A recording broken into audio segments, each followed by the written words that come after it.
L'interdiction préfectorale de la manifestation en soutien au peuple palestinien, convoquée samedi après-midi à Paris, a été validée par le tribunal administratif.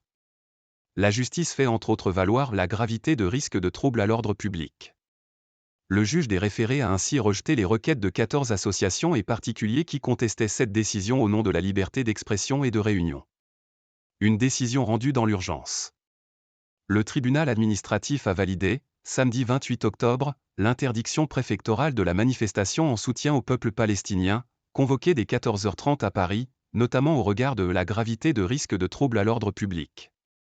Dans un communiqué, le tribunal a fait valoir qu'il ne suspendait pas l'arrêté qui l'interdit, au regard notamment du contexte de tensions exacerbées liées au conflit israélo-palestinien et des conditions de déroulement de cette manifestation. La manifestation en litige intervient dans un contexte de tensions exacerbées liées aux événements dans la bande de Gaza avec une montée, en France, des actes antisémites, a-t-il argué. Saisi en urgence, le juge des référés a ainsi rejeté les requêtes de 14 associations et particuliers qui contestaient cette interdiction au nom de la liberté d'expression et de la liberté de réunion. Rassemblement non statique passant par le Marais et le Sentier. Au regard de la réalité et de la gravité de risque de trouble à l'ordre public, et alors qu'une mesure moins restrictive ne pouvait être mise en œuvre, c'est sans porter, en l'espèce, une atteinte manifestement illégale à la liberté de manifester et d'expression que le préfet de police a prononcé l'interdiction de manifester à Paris, conclut le juge dans son ordonnance consultée par l'AFP. Cette manifestation est prévue de la place du Châtelet jusqu'à celle de la République.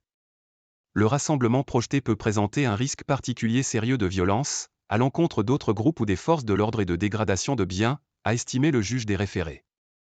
Notamment car à la différence des rassemblements des 19, 22 et 24 octobre 2023, celui-ci est déambulatoire, et non statique, passant par les quartiers du Marais et du Sentier où est implantée une communauté juive importante et sont installés notamment des lieux cultuels et culturels juifs, a-t-il relevé dans son communiqué.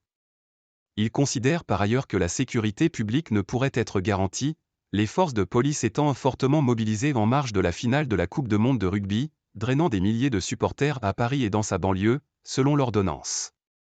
Organisée par le collectif Urgence Palestine, cette manifestation en soutien au peuple palestinien avait été interdite jeudi par le préfet de police de Paris Laurent Nunez, pour risque de trouble à l'ordre public.